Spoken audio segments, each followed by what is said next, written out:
Fellas, how we doing? Good, man. How are you? I'm doing wonderful. It's a beautiful day. Good, man. How's the sound? Can you hear me? I can hear you just loud and clear. Great. Wonderful. All right, so let's get this show started. Yeah, man. You ready? Yeah, I'm good. Okay, great. Eve, thank you for joining us today on the 19th episode of the Pepper Soup Talk Show.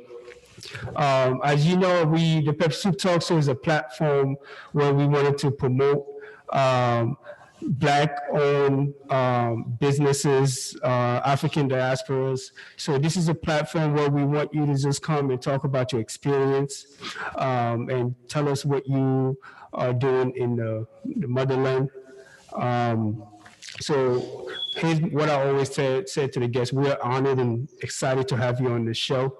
And so please keep it real, be vulnerable. This is our space. So we want our viewers to walk away learning so much about what you do and also who you are. So welcome to Pepper Soup Talk Show. And this is my partner right here, Toby.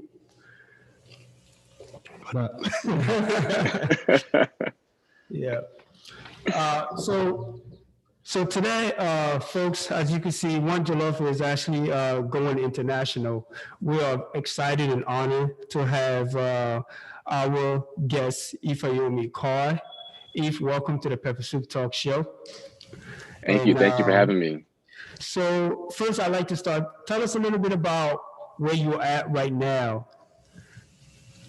Yeah, so I'm in Nairobi in Kenya. I've been based here going on 2 years when I first moved here. So I'm hanging out in Nairobi.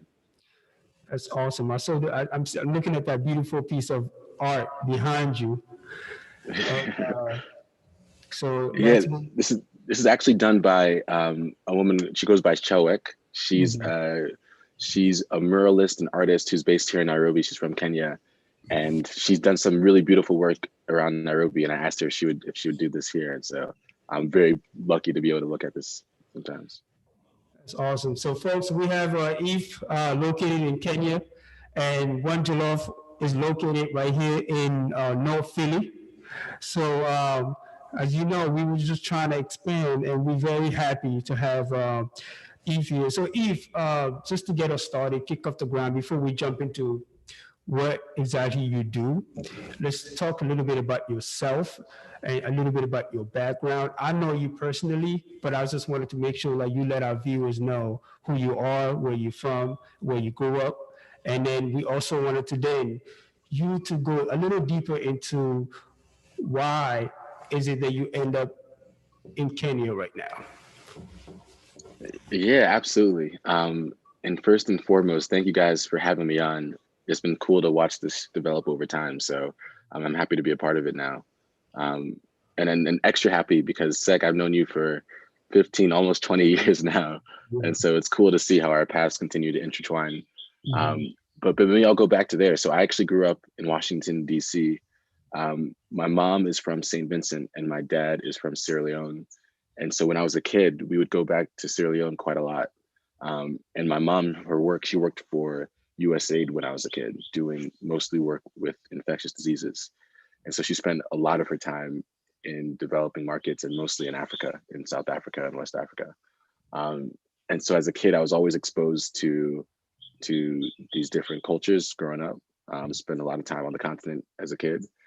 And it wasn't actually until I was in college that I had my first opportunity to really live there in a more full-time capacity. Um, as I mentioned, I grew up in DC, went to school with Sec, and we also went to college together at Penn, and we were both in Philly together.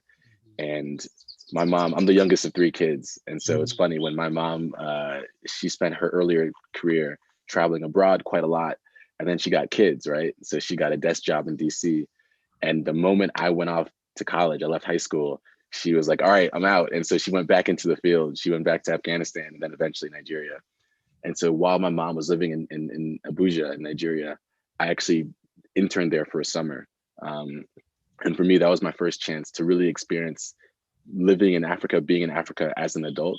you know, and as with my own job, with my own means and getting around, as opposed to when you're a kid, you're kind of following around your parents or your cousins. And so that was like the first exposure I really got. And so after that, I actually has ended up getting a few different roles in Africa. I was working for a consulting firm, Boston Consulting Group after college. I was based in New York City, but I kind of like lobbied my way to get on a project in Lagos. And so I was supposed to be there for 6 weeks. I ended up staying for 9 to 10 months. And you know, that was that was another experience for me to be living, you know, on my own in Lagos. And I really enjoyed the work. I enjoyed the atmosphere. And so I ended up leaving consulting to move there full time. And that kind of opened the way to where I am today. So that was after those first experiences living on the continent, living in Nigeria, ended up moving to Sierra Leone for a bit, and eventually have come settle down here in Kenya the last couple of years. Wow, that's incredible journey. Eve, thank you for sharing that with us. As you know, I've known you from college, and I personally just want to say that how I am so impressed with the work, how far you have come. I've known you since high school, and so you like being a brother to me. So to look at the work that you're doing today, and the impact that you're making in Kenya and overall in Africa, it's something that has been an inspiration to me. So I wanted to just give you a major shout out to see, knowing you where we started, to see what like, you know, what the work that you do today. So I just want to let you know on a personal level, as a brother to brother, I am extremely proud of you. And it is an honor. It is such an honor to have you on our show today. So it just sounds to me that, you know, you're sort of like the raw approach of the work that you do today was in part set in stone by your mother. Can you talk a little bit about like how she has served as an inspiration for you in regards to like the work that you do today? Yeah, absolutely. And I'll say that both of my parents have really inspired this path that I've taken. And my mom, you're right, it absolutely starts with my mom. You know, I was born in Washington, D.C., but the first time I came to Africa, I was only 7 or 8 months old. My mom was on a project in Malawi. And I think, you know, I didn't have childcare, all that kind of, so she brought me on the trip. And, you know, she has these really old photos. When I was back in DC for a while last year because of COVID. And we went through some of these old photos, and it's me, you know, as an 8-month-old kid, you know, on my mom's back while she's in a meeting and things like that. And so as a kid, I got this really cool exposure, not just to what life is like on the continent, but actually to people that were doing cool projects, that were working on things that they were passionate about. And so that really inspired me to want to do the same thing as an adult. And I'll say that my dad, in a similar way. I mean, my dad grew up in Freetown, you know, came over here for college and ended up sticking around. But his upbringing in Freetown was so different from my upbringing in Washington, D.C. And, you know, I'm fortunate that he was able to expose me to that world. So it gives me that perspective that's really been useful as I thought about, can I live in Sierra Leone? Can I live in Kenya? I've been so accustomed to it as a kid, and my dad was an entrepreneur himself, and so he was used to putting himself a bit outside of his comfort zone. So I'd say both of those influences really helped me to get comfortable with the prospect of living here and eventually working here. Okay, go ahead. So can you highlight some of the projects you've done from country to country? I know you highlighted about 2 or 3 countries you lived in on the continent, but what kind of work have you done, you know, in each country, and how does it change, or what is the difficulties working internationally, I should say? You know, the mentality of Nigerians might be different from Kenyans, and there's a social aspect of working with different types of groups. And just, you know, just highlight the project, and, you know, if there was any challenges depending on social impacts within the countries. Yeah, so I'll try to be quick with this because I've worked in now 4 sectors within Africa. I've worked in like consulting, management consulting. I worked for government. I've worked as an entrepreneur, and now I work as an investor. And so I've seen these different lenses. And to be honest, it's actually been useful for me because I'm constantly reevaluating what work do I think I'm interested in, what work is actually having impact. And so as I change my own thinking, I've actually adjusted my career trajectory to try to do that type of work. So I'll start with the first, which was in development. my mom worked for USAID, and so I mentioned I interned in Nigeria. I was also interning in the development space, and that was my. I think I'm so proud of my mom, and I think she's done really amazing work in her career. But for me, at that age, I thought the development was like too slow. I thought that the bureaucracy around it just didn't fit my own when I thought was comfortable, and so I ended up not being as keen on development. The next job I had obviously was in consulting. Consulting for me was such a mind-opening experience. You imagine I'm 22, 23 years old, and we're working with some of the biggest companies in Nigeria, right? And we're having influence on these big decisions. And so that for me gave me this understanding of sort of how the game is played almost, and how these institutions and power work, especially in these types of markets. I don't mean to cut you off. Can you just talk about like what consulting company you were sort of working for? Yeah, so I was working for Boston Consulting Group, and that was my first full-time job out of college. And so as I mentioned, I moved to New York. I was based in the New York office, and I really wanted to work in West Africa. I thought that it was a cool chance to be closer to my mom, and because we had a team there, I thought I could actually get a great sort of professional experience in case I wanted to move there full time. And so I lobbied my way onto this case. And at the time, BCG, Boston Consulting Group, we didn't have an official office in Nigeria. And so we're on this project, and we all lived in this house together. So we're on this compound, and it's just, and you imagine, it's a pretty intense work, but there's a 6-person team, and you're working with them, you live with them, you share a bathroom, you're eating every meal with them. And so it was actually, in hindsight, a very intense experience. But that was my first exposure to working full time on the continent. That's incredible. So Eve, let's jump into what you do today. So your company, correct me if I pronounce it right, it's Leone, correct? That's the name of the company? So now I actually work with Flourish. So Flourish Ventures, Flourish. We're a venture capital fund, and we do, yeah. And so we're actually based, the headquarters is in Silicon Valley, but the company has, we invest globally. So we do VC in US, Latin America, India, Southeast Asia, and obviously I focus on Africa and Middle East. And so for me, I mentioned I worked at Jumia in Nigeria, and then I worked at Lori here in Kenya. Those are my two experiences as an entrepreneur. And the reason I've spent so much of my career in entrepreneurship is mostly because, having seen different perspectives, I think the nature of the challenges that Africa faces, I think entrepreneurs are best placed to solve them, because in order to be successful as an entrepreneur, you have to be creative and innovative. You have to succeed in the face of circumstances that seem insurmountable. You have to have grit and tenacity. And I think those are the qualities that are necessary in order to solve these large scale problems that we have on the continent. And so, I've worked as an entrepreneur, and as I mentioned, in Nigeria and now in Kenya, for 2 different organizations, 2 of the companies that actually have done quite well on the continent. But I'm, as I mentioned, I'm reflecting on where do I sit in this whole ecosystem. And for me, I feel like I've always been able to sit in this middle ground where I have, I grew up in the States, and I have been to some of these institutions in the US that gives me credibility with Western investors, and I have access to these Western ideas and resources. But I also have, my roots are in Africa. My family is here. I spent most of my adult career working here. And so I've actually learned things that would make me very helpful to the ecosystem here.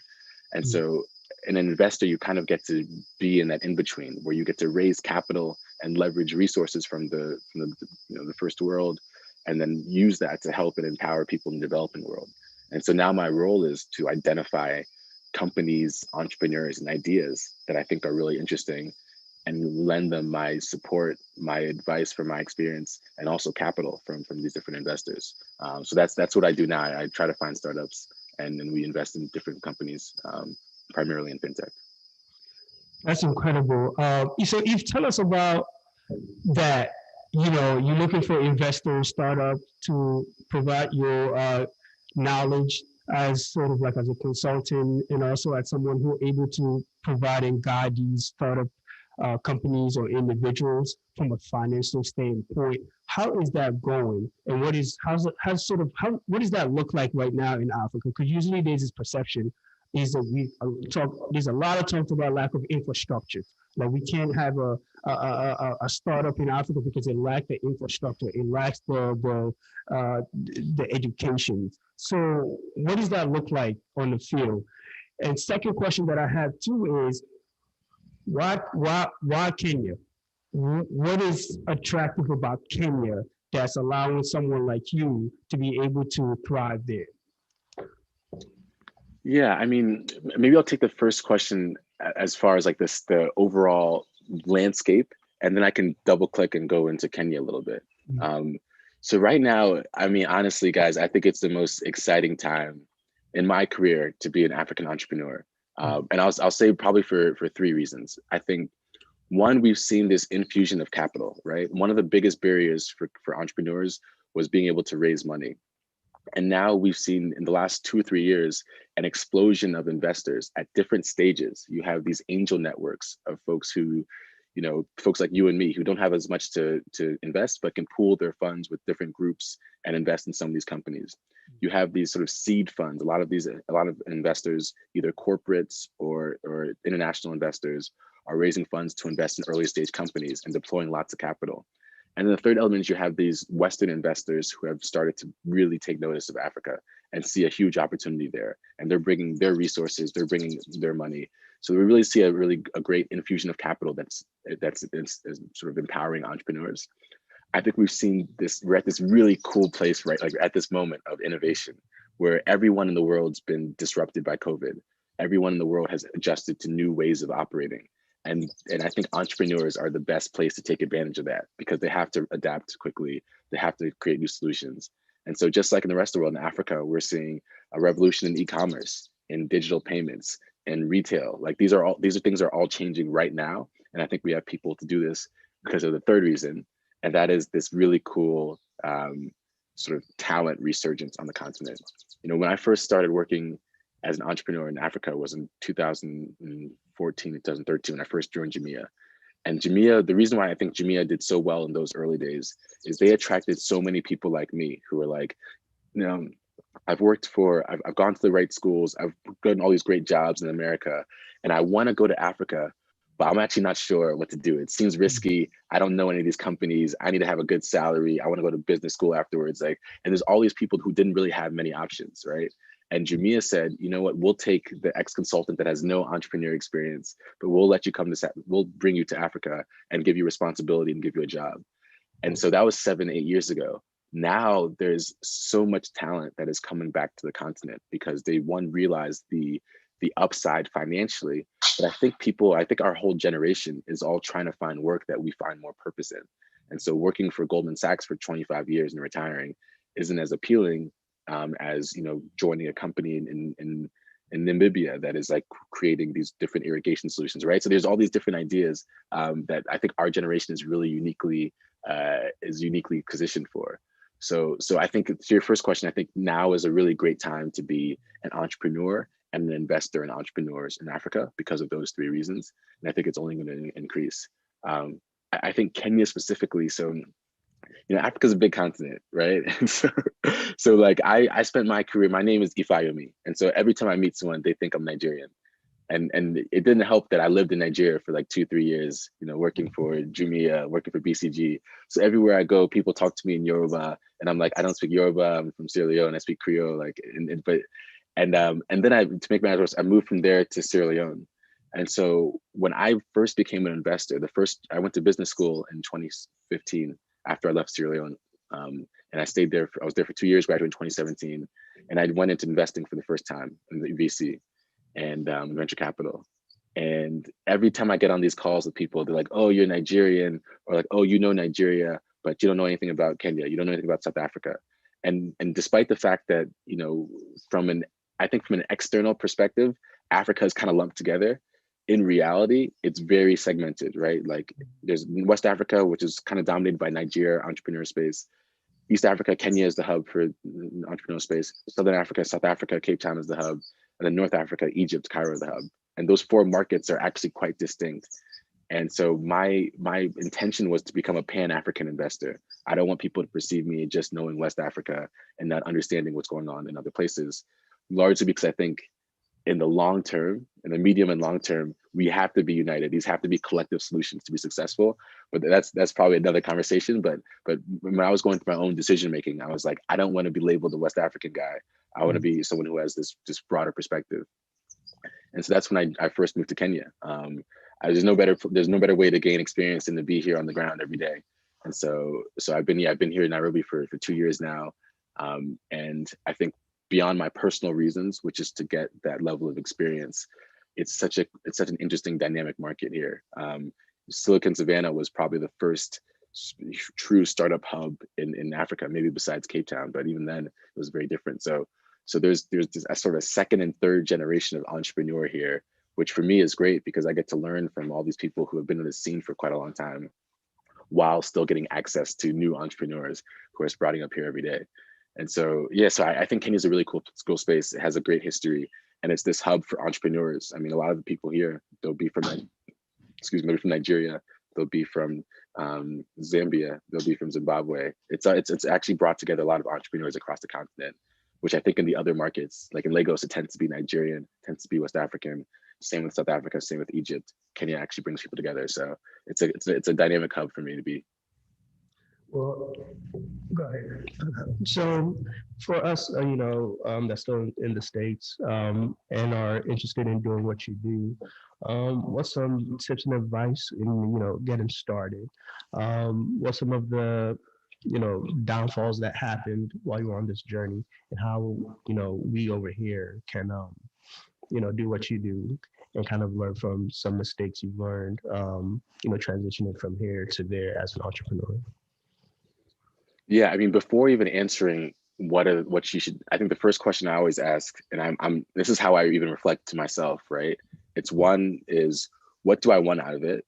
Like, so do I want to, like some people, do I want to make a lot of money?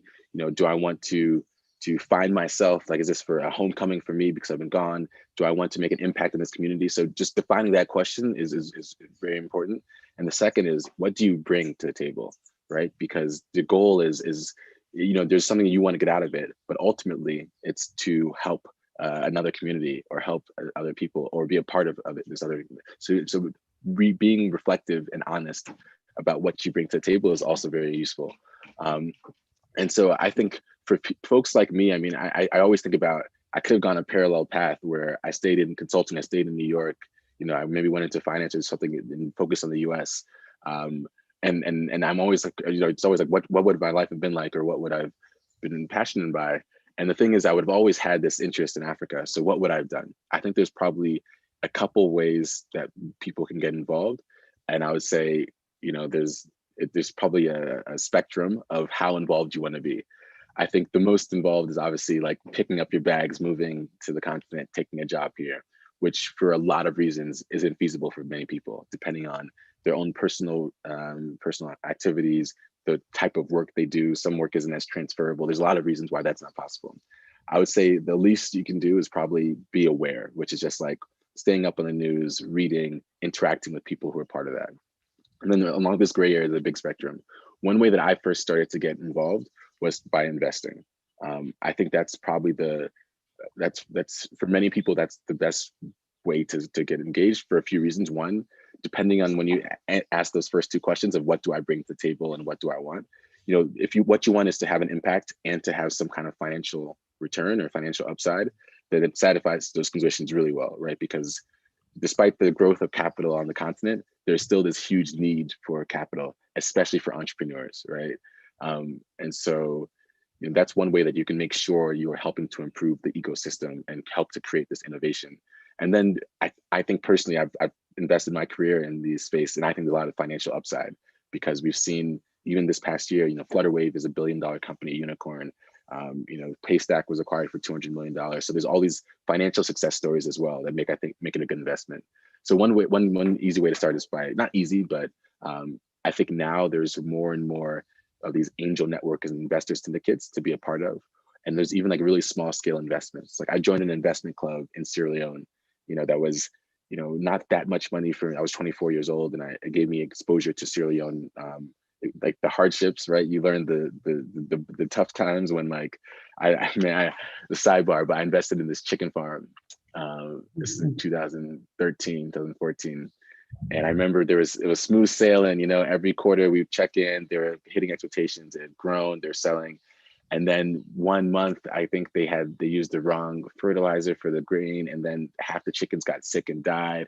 The balance sheet just got cut in half overnight. So I've taken you'll take some lumps, but obviously that was 8 years ago, and now the investments I make have more financial stakes and I have more experience. So I think investing is one great way. I think a second, which a lot of people are doing now, is volunteering their time, right? There's a lot of startups who are looking for people with a range of skills. Marketing and communications are super important. So if you have, know how to use social media quite well, or if you know how to market to certain institutions and build partnerships, there's so many companies in Africa who are building like remittance company, and they want to spread the word to Americans just like us, but they don't have the right partners or access. And so people have like marketing communication skills, people that have like investing skills that can help them fundraise, help them make a pitch deck, help them go to approach in front of investors. People have technical skills, right? Those who have built products or technology for companies in the States, usually those they can actually even 1 hour a month, 2 hours a month to help the entrepreneurs as thought partners. So I think that second way is no money impact, but you still learn a lot and you're having direct impact on some of these entrepreneurs. And I think people, again, when you ask that question, what do I bring to the table? It might lead you to that second path, because not everybody got money, right? Not everybody got money to throw in an investment, but they have time, they have skills that they can use. And then I think the third way, which is probably like a bit less common, is to start something your own. So there's a lot of organizations like yours, like One Jello, that are still based in the U.S., still focused on the diaspora or not necessarily the African customer in particular, but their messaging is spreading awareness. Their messaging is actually bringing, hopefully bringing solutions and ideas that can help the continent. So those are the three ways I've seen people, giving their money, giving their time, or starting something their own. But I'm sure there's many other ways that people can get involved without having to drop everything and move to Lagos. So, just one follow up. So with that, currently your career path, you've been on the continent for a while now, but sometimes knowing what's going on is kind of hard to find. So with people here, what's a couple, I guess, sites or avenues to get awareness of different places to volunteer or to invest? What's the best way to go about that? And you're asking like, what do I think is the best way, or like how do people make that decision? Oh, no, like how people be aware of, the Yeah. different companies or how to invest in different companies. Honestly, I think the crazy part is it's still through word of mouth. Like these communities are still so close knit and new that personally, like I trust things when I know someone who's done it, or when I know the person who's, what I mean? So like, I think being exposed to these type of events where you get interactions with people who have done the things you want is the best way. That's why I used to always love the conferences. We had the big one at Penn, we had the Wharton African Business Conference. And I was actually, the last time I saw USEC, probably that 2 years ago, maybe 2.5 years ago. Yeah, man, it's hard to believe. Yeah, okay. I think 2020. Right, it feels like I seen you yesterday. Yeah, actually, no, we saw each other at Christmas last year, but one time, me and Sek, the Ward has a big business conference every year, and it brings together students who are figuring out what they want to do, and it brings together professionals who are on the continent, and they all come back and share their ideas. And as a student, that was one of the first times I got exposed to, people like myself working on the continent, and so really just having those insights. And I've found that people are pretty generous with their time, right? Because the reality is I'm only here because I had people who helped me think through this and who gave me the understanding and opened my eyes. And of course, that's my role as well, is to pay it forward and hope to bring more people to help to do these type of roles, because I think is really important. And so I think just having that exposure, you have to have a little bit of curiosity to find what those networks are, those groups, those events, and then that exposure, because the African diaspora community is it's cool, man, because I was back in DC for a couple of years, and so you'll have people going back and forth for the holidays, for school, etc. And I think just having that level of exposure gives you a chance to learn a lot, and you'll be able to decide. Like when I first went to Jamaica, I was like, oh, I have a buddy who works there, who used to work there. I think I can actually do this. This seems like a tangible thing, not just like a crazy idea to move to Lagos.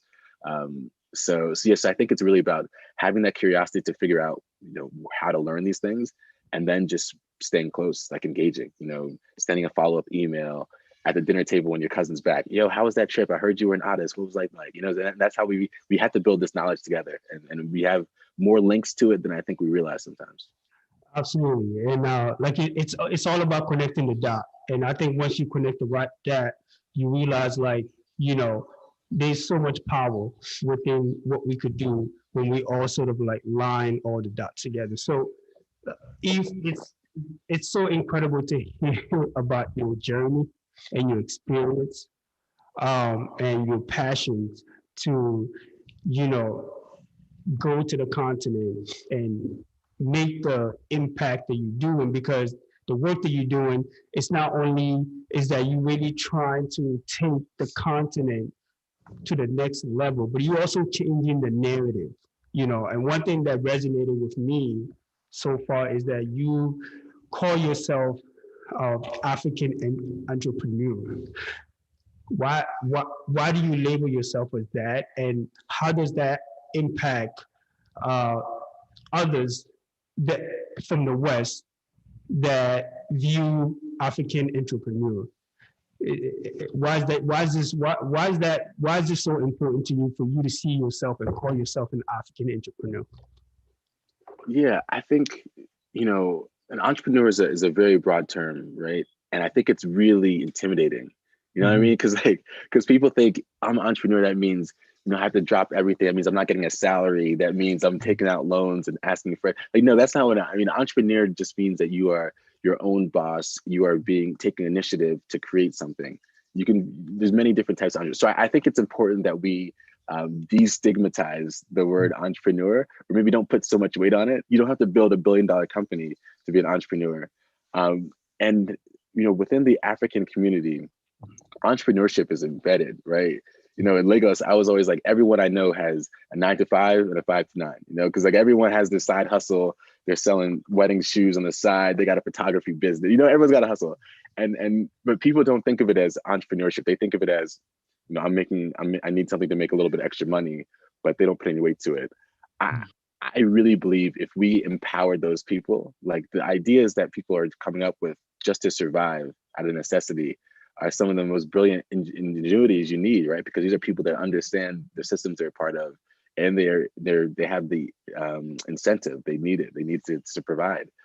And so I really try to help people. Like me saying it out loud almost makes it okay. I hope for other people to say it out loud and to be comfortable in that space. In many ways, I had a very difficult time accepting that label because I was much intimidated by it. I didn't have, I didn't have anything to show for it. I didn't have a big business to say I'm an entrepreneur. Here's what I got to show for it. But ultimately, I don't know if you remember, me and Uchechi, we started back in the day. This is 2012, 2013. Another classmate, a second I from high school. Me and him had started this media company. It was like called transparentnigeria.com. And we both were working full time. And we just, in our nights and weekends, all of our friends who were journalists in Nigeria were like, submit to this website because it's really hard for you to get your word out through the local press. It's very much regimented, et cetera. And at the time, I would never have said I'm an entrepreneur. But we started a business. We got sponsors. We raised money. We built a website. So all these things happened. But it was I didn't want to say entrepreneur. So now I'm like, it's okay to say you're an entrepreneur. It's okay to put yourself out there a bit as wanting to be creative and wanting to hustle a bit. And maybe you'll inspire the next person to say I'm okay being an entrepreneur too, and I'll create something. So that's the goal. I think that's the intention. That's good. And Eve, thank you so much for continuing to be vulnerable with us and just honest about your experience. It's really inspiring so far to hear your stories and career path. So let's just be honest. I think that for Africans, diasporas, so some of us who sort of came here young, were raised in the US, or some student come there international, they go to these major institutions like Penn, like Harvard, and there's financially there's these expectations, and this is just as from an African perspective, your parents want you to do better than they are, They want you to really, when it comes to money. And I think that, and some of us, to be honest with you, for find it like money is a big deal. Like, you want to come out of these institutions because they invested in you. For example, if you're an international student, you know, you know, if you go to school here, your parents are like literally like paying for your college. So they expect that you are going to either attain a career or a job where there will be that return and investment. So when people graduate from these top schools, even though on the personal side they have a passion to really do something in the continent to help the continent, because we do know that we are going to have to be the future that's going to have to transform Africa, and you are definitely leading that path. And major shout out to you for that. But money is like a major barrier. Financial is a major barrier where you're thinking about, okay, do I continue to like work in the US, or do I continue to take my knowledge and skill set and bring that back to the motherland? So that served as that. So what, first of all, like, why did you sort of like took that risk? Because for me, like for someone who was working for a consulting firm where you were like, like it's a well-paying job. However, you just took that risk and be like, no, I'm actually going to go back to and start over, and where I'm not going to be able to make that much money. But for a lot of the diaspora, financial barrier or money, it continued to serve as a barrier. What message do you have for for these folks? Yeah, listen, that is absolutely real. Student loans are real, debt is real, financial responsibilities to family is real. So when I left, when I first left BCG to join Jumia, and then eventually I went to work with the Sierra Leone government, took a big pay cut, man. It hurt. It hurt. I'm not gonna lie.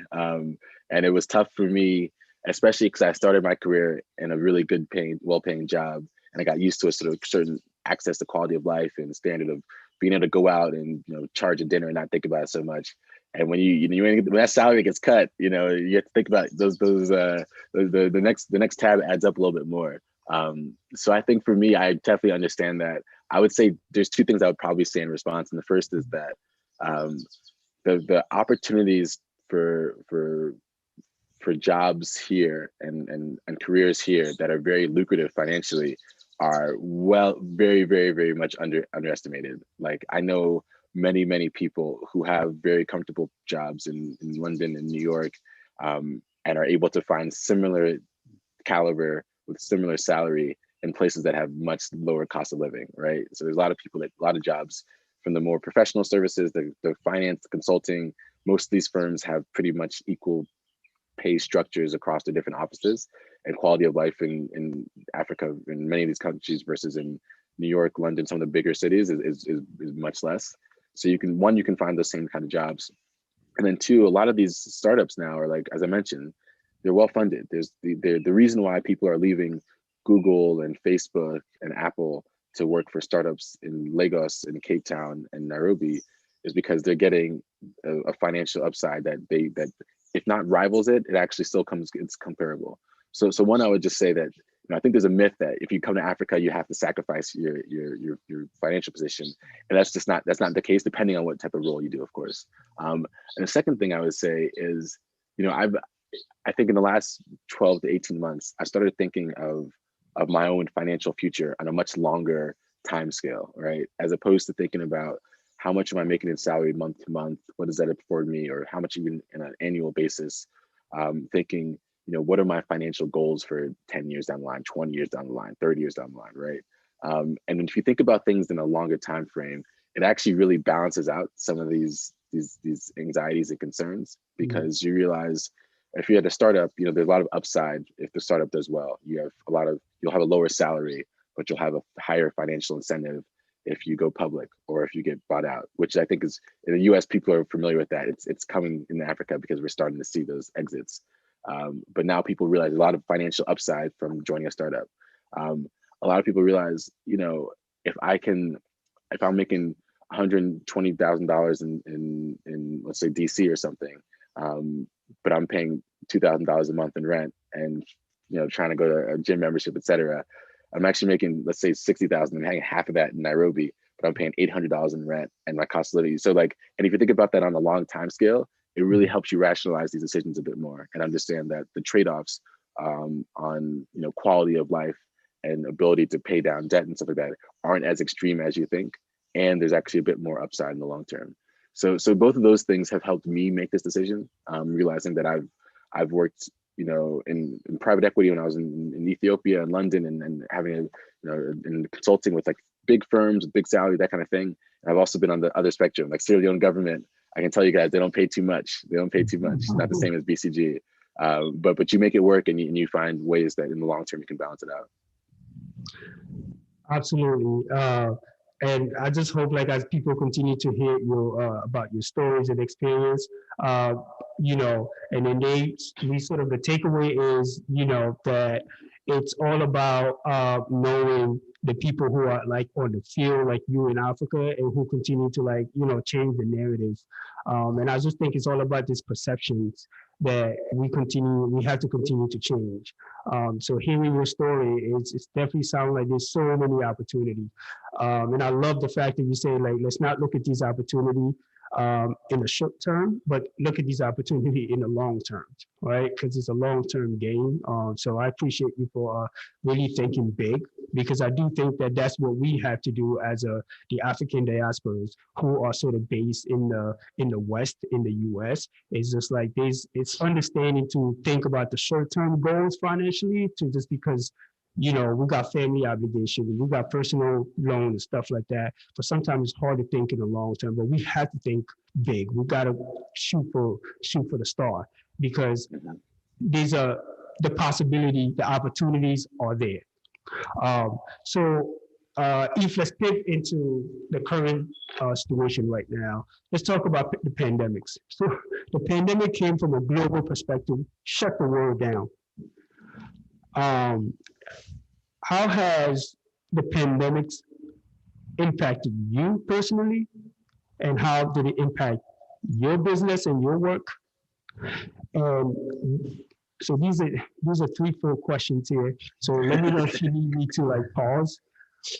And lastly, the third question here is I would like you to unpack what lessons have you learned from the impact of the COVID-19 pandemics that you will carry with you moving forward? Absolutely.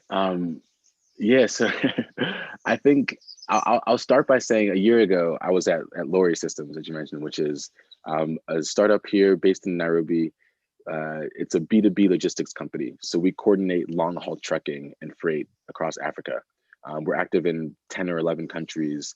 It's a well-funded. We raised our Series A last year. We had a well-funded balance sheet.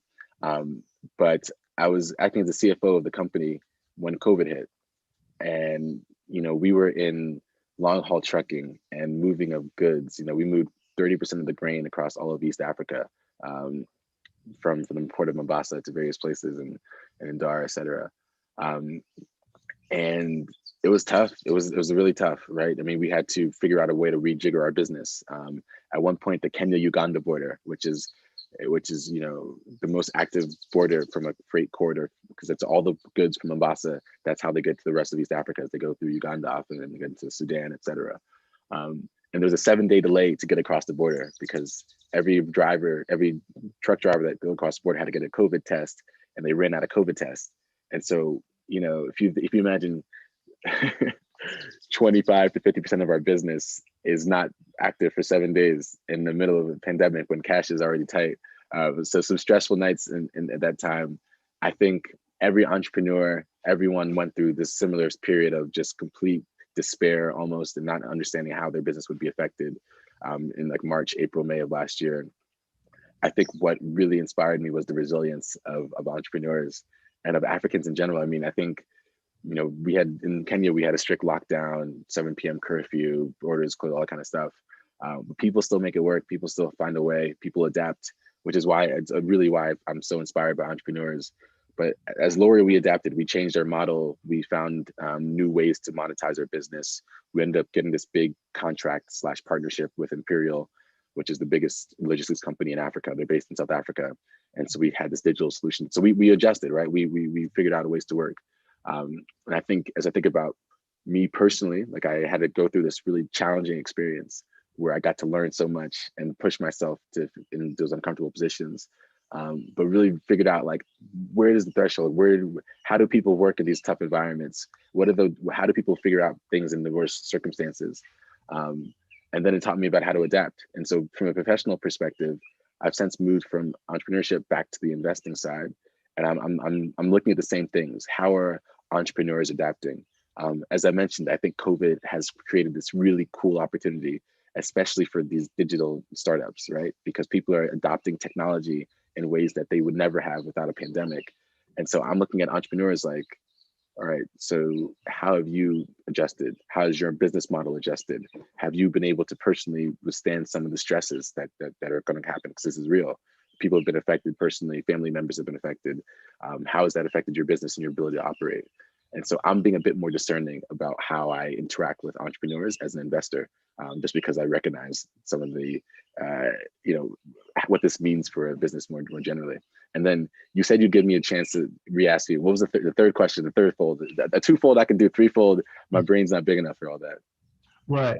I think sort of like, what sort of like lessons and that you have learned from, I mean, we still live in the pandemics, let's be honest, that you will continue to sort of carry on with you in sort of like, as you continue to move forward as an entrepreneur in Africa. Yeah, I think for me, one thing is understanding how my personal well-being and mentality affects my professional. I think for entrepreneurs in particular, we're kind of taught that, we put the personal aside, you sacrifice the personal even in order to achieve more, in order to have more hours to dedicate to business. And I think with COVID, I realized that there's limits to that, right? Like if you are unsettled personally, emotionally, spiritually, you're not going to be effective. And for me, that happens with my mental space not being as focused. I'm being drawn into other things. And I think last year, of course, the pandemic, I think the protest movements that were emerging in the US and across the world weighed very heavily on me. And I realized that I wasn't able to concentrate on things because I was always wondering, like, is this what I'm supposed to be focusing on, or is this just this bigger problem that I should actually be spending my energy to? And I see now, I think a lot of people felt that way too. And, at first I felt really guilty about it. Like, I'm helping run this company, people depending on me, and I'm selfishly spending my time thinking about Black Lives Matter or all these other issues where like these, people are having a crisis at the company and people are being affected by it.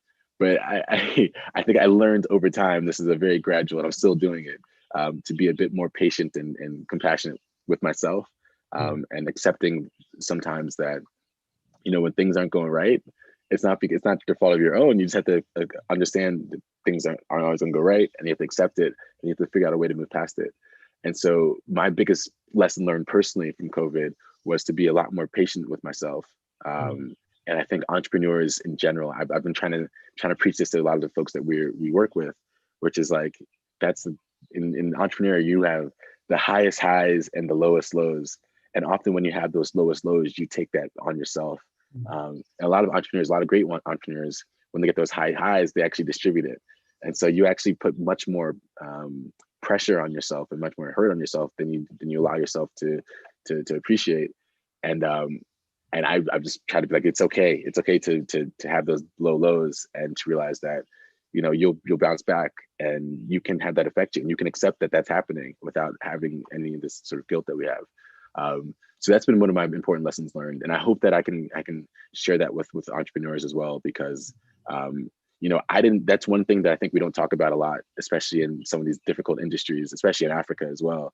It's just a bit taboo, and I didn't get that feedback from anyone in the like African investment ventures to capital space or entrepreneurship space. Really, I got that feedback from people, in the States who are in different spaces where I feel like they were able to have that conversation. And I think if we can start to build that to entrepreneurs as well, it'll be a lot healthier. People will be actually more effective, more successful over time because they'll build that balance. Absolutely. Eve, thank you for expressing that vulnerability. And I think that's really important. Like you said, self-love, self-compassion, mental health, as, particularly among like Black men, is definitely important. And I hope that the pandemics, like you say, has been a blessing in disguise. But it's important that as we sort of like into this adventure of trying to make impact, trying to make a difference, but we also take a moment to prioritize our mental health. So thank you for sharing that with us, because I do think that's very powerful to hear that from someone like you, because we still going through it. Trust me. Still going through it. But at the end of the day, like you say, it's all about resilience. And I think that's definitely one of my favorite words. And there's no better way to understand what that means for those who live in the continent right now. Also for those of us who live here as well. I think one of the best things about like COVID is like it has literally in some aspect leveled the playing field. Because COVID sees no color, COVID sees no status. Yeah. But we keep moving forward. Hopefully, we all move, like I say, the protest. But I just hope, as you have sort of stated perfectly, that we are moving in the right directions as people. I'm going to go ahead and direct it to Toby to ask the next question. So that was a little bit heavy. We gotta keep it real. That's why we're here. So Gotta keep it real, man. On the lighter note, business aside, and everything going on. On the brighter side of things, you've traveled the continent, a few countries, you've been on east, west. What do you enjoy from each side of the continent, like food, scenery, and stuff like that? Oh wow. Okay, you're gonna put me on the spot. So let me ask the fun question. I like his question.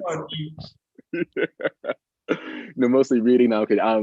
So first and foremost, I gotta shout out Sierra Leone. I think Salone is the most beautiful country. We have 10 beaches within 30 minutes of the capital. And as the mountains right there. I'm a big runner, and so it's great to run along the beach or go up country in Kenya, et cetera, to run. So I think Sierra Leone is just absolutely beautiful. It's underrated because it's hard to get to. You got to earn it, but just having access to the beautiful beaches, very cheap, with incredible people. That's my go-to. I think Kenya is really, really incredible. Like I think this is the best place in the world to have lockdown, right? Because you have the beaches, on the coast. You have some of the most beautiful beaches in Africa. You have, the safari, you have animals, you have access to wildlife. And then you have these like mountains and plush landscapes. So I think Kenya, my parents have come here now twice. Mm-hmm. And it's funny because my mom lived in Nigeria for 10 years. My dad, Sierra Leone, grew up there, spent most of his time in West Africa and Sierra Leone. And my mom had been to Kenya, but like 30 years ago for a conference, so she didn't, 2 days in, didn't really have a chance to go around. And they came last year and they were like, you know what, like this Kenya place, like things work, they got the roads are nice, the internet doesn't go out. We got, so I think Kenya actually is a really nice, really great place to live. And then I'm gonna say Ethiopia. So I haven't lived in Nigeria. I love Nigeria. I think Lagos is one of my favorite cities in the world. I had so much fun and so much energy. Tough place to visit though. Tough place to visit. Just a lot of you gotta know the right people. You gotta have your things sorted out. But one place that I really, really enjoyed is Ethiopia. I lived there for a summer when I was in school working for that private equity fund. And Ethiopia just has such a unique and rich history. Like it blew my mind because many of the other themes in other African countries kind of blend together. But Ethiopia has always had this distinct history. And you can see it when you travel throughout the country. You see these beautiful like rock churches and the mountains, and the religion obviously has a great history. So Ethiopia for me is a really amazing place to travel. Really amazing people. Great food. I'm vegetarian, so the food there is actually they're half vegetarian there most of the time. So that's another place I really enjoyed. But yeah, I have to give it to Kenya. Kenya has a really I understand why people choose this as their first country when they come to Africa quite often. That's really great. I mean, Toby's from Nigeria, so you might have hurt his feelings a little bit. I'm used to No, it. I want no smoke, no smoke. I'm used to it. I'm from Guinea. Guinea. Nobody actually mentioned Guinea, but shout out to Guinea. You know, Shout out Conakry. yeah. People are like, "Where's Guinea?" I'm like, "Listen, you know what? I ain't got energy and time for this right now." Uh, but We get you the know, same if thing I'm, in Salone. We get the same thing yeah, in Sierra Leone. yeah. But it's great to see that you still extremely loyal to Sierra Leone. Um, Incredible country with very rich history.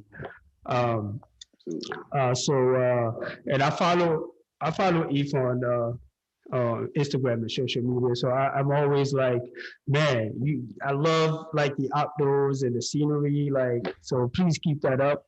It's why you think it's like therapeutic for you, but for some of us, like I love following you. So please continue to expose us to the beauty of the continent. So another light question is, as you know, we are known as, you talking about Sierra Leone, you talking about Kenya, you talking about Ethiopia, all these different names and places. But we decide that we're gonna come together. We're gonna call this the One Jollof, because at the end of the day, we are all one people, and I think that you have the same mindset. Uh, when you think about yourself as like a Pan African entrepreneur, right? So basically, let's talk about jollof rice. Another personal questions, and it might be a attack on Toby, Nigerians. Shout out to all my Nigerian friends. I actually think of myself as an honorary Nigerian, given like my close friends are from Nigeria. Um, which country, man? Which country you think make the best jollof rice? I won't just tell you the best country. I'll tell you which pot the best jollof rice is made. It's the pot in Freetown. My auntie Yabode, her jollof rice is the best jollof on the continent that I've ever had. If I could transport it to bring it to the One Jollof cook-off in next year, next summer, I would bring it and it would take all the awards. It's the best jollof I've ever tasted. Freetown, Sierra Leone, off Pine Street. Go to Auntie Yabode. Toby, how would you respond to that? I mean, you always have to go with the home to,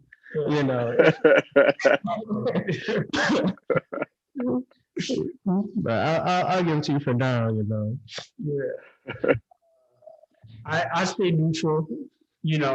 I try to not get engaged which jollof rice. I'm just grateful to have a jollof rice from Sierra Leone, from Nigeria, from Ghana. Let's not even start with people from Ghana, because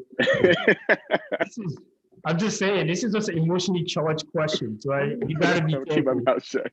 Yeah, be careful, because we do want to make sure like you're able to get some Nigerian investor here, and I don't want them I don't want jollof rice to serve as a barrier for your One jollof. For One Jollof. So it's One Jollof, right? Well, if we get into the home stretch here, it's been so powerful. It's such an honor to have you on the show.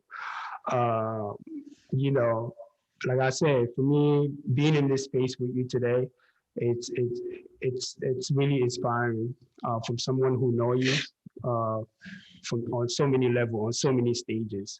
I'm incredibly proud and excited to see the work that you're going to continue to do in the future. We always ask our guests these questions. So, if you could depict uh, a, a 7-year-old version of yourself sitting in front of you right now, what advice, given what you know right now, what advice will you have for the 7-year-old Eve? Wow.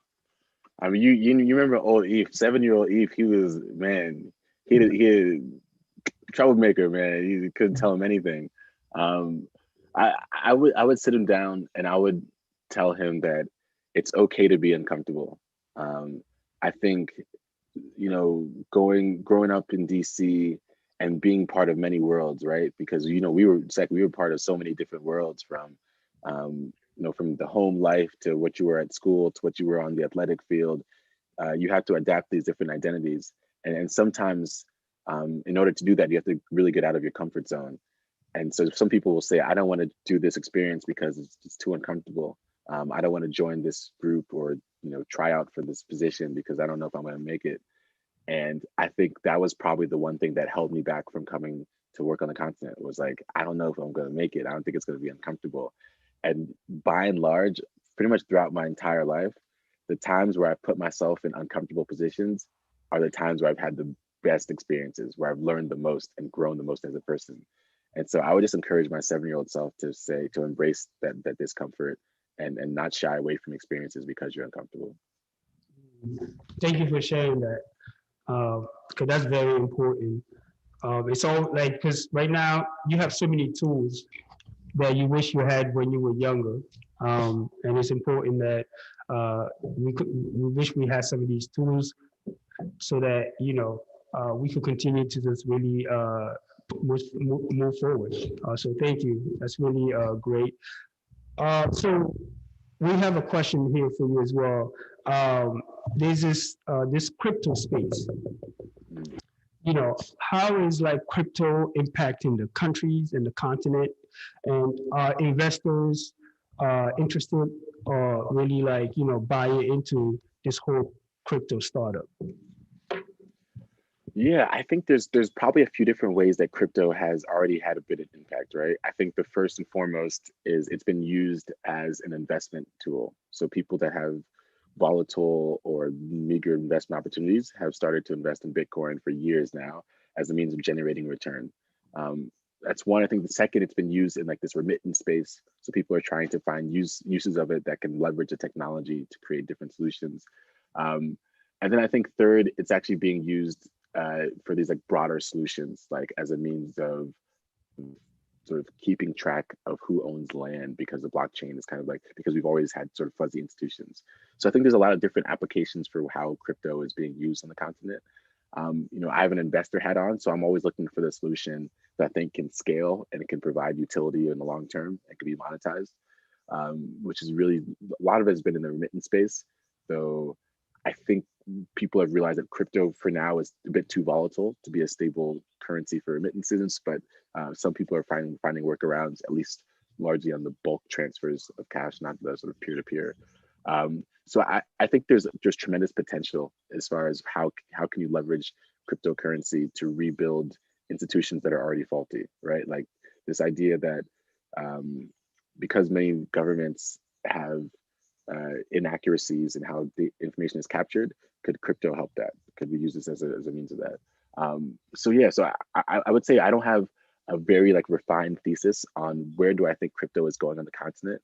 I see all these really exciting opportunities, and I just want to follow them. Like I'm not smart enough to like lead the herd, but I want to be a few seats back, just sort of understanding what's happening. And I think when that gets cracked, it'll be really, really beneficial. But we still need to figure out exactly what application has the most utility in Africa. That's great. Well, we're closing out here. Any last words? Yeah, before we forget, one of the closing questions is, where do you see yourself as an entrepreneur in about 5 years? Yeah, I spent most of my career going back and forth between entrepreneurship and investing. And I think you need both for me to be well-rounded, because they're intertwined and both are needed in the space.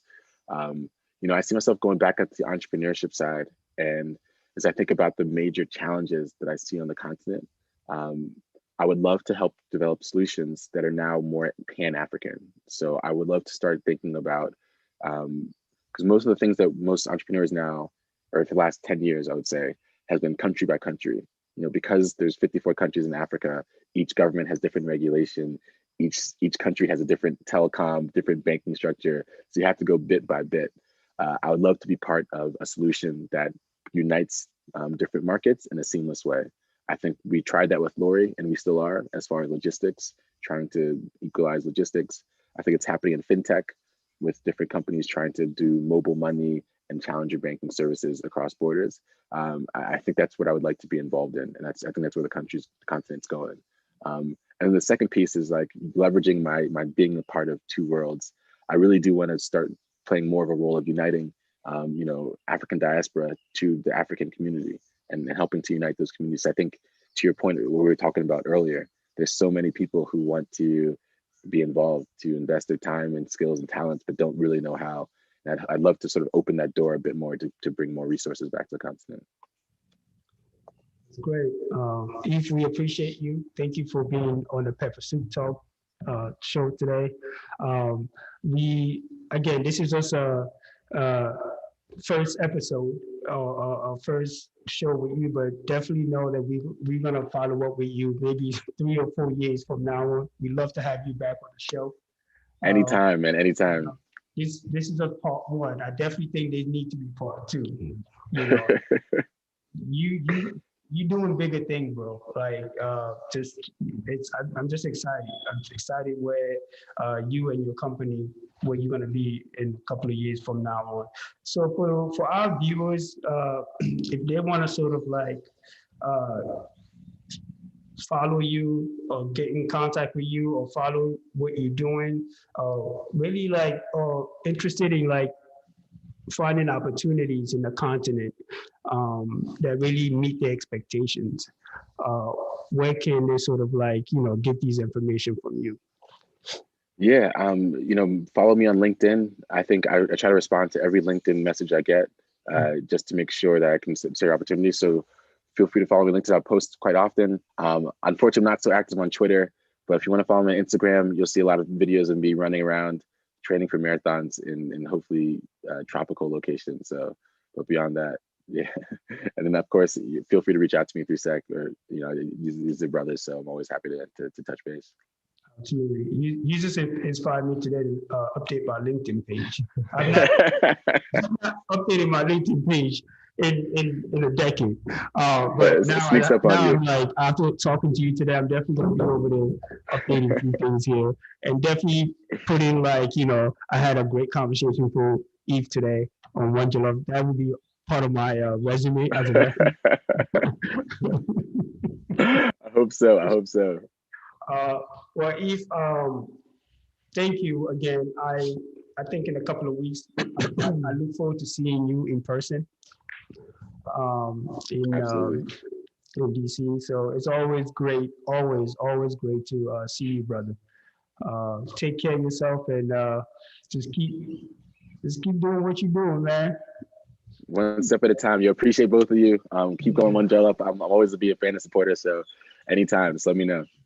If you know anybody who you think should come on our talk show to drop some gems and knowledge and really continue to change the narrative about the continent, about the African diaspora, please shoot us their names and contact information, and then we will follow up with them, because at the end of the day, like, we're creating this platform to empower us, to really empower, Black and brown people who actually are the movers and shakers on the both local level, on the domestic level, and as you on the international level today. So please send people our way, because we want to keep this going.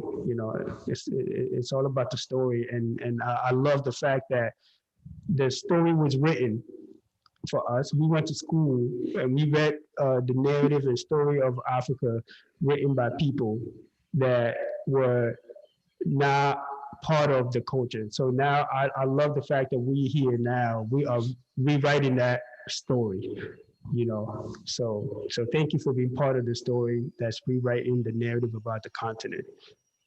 And a major shout out to your mother, to your dad, for literally paving the way. And I'm sure they look at you today and they are incredibly proud. I hope so. We try. But honestly, we're all in this together. So I'm excited for all of us as we continue in the years and we continue to learn and get exposed to more things where we can take this. So fellas, it's a pleasure, but I look forward to the next time, and I'll see you soon. Yeah. So if we're gonna take a screenshot of this, so that this is the last step that we're gonna do. So if you can look at the screen and try to look handsome. I'm not. I'll do my best, man. I'll put on my. Okay, hold on for a second. Make sure I get the. Yeah.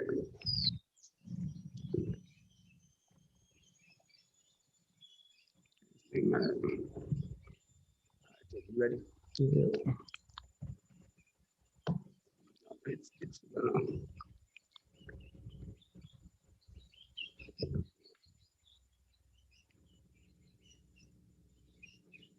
perfect.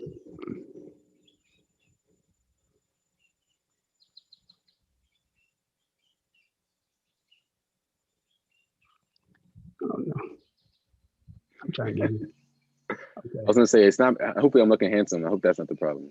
No, you look good. You know, we really try to do the best we can with this. Shit. But appreciate you, Eve. And I know it's probably 4 o'clock over there. We appreciate you for taking the time and have a wonderful rest of the day. And enjoy your weekend, brother. Right back at you. We'll talk to you guys soon. Keep on keeping on. All right, take care. Peace. So we just end it. Yeah.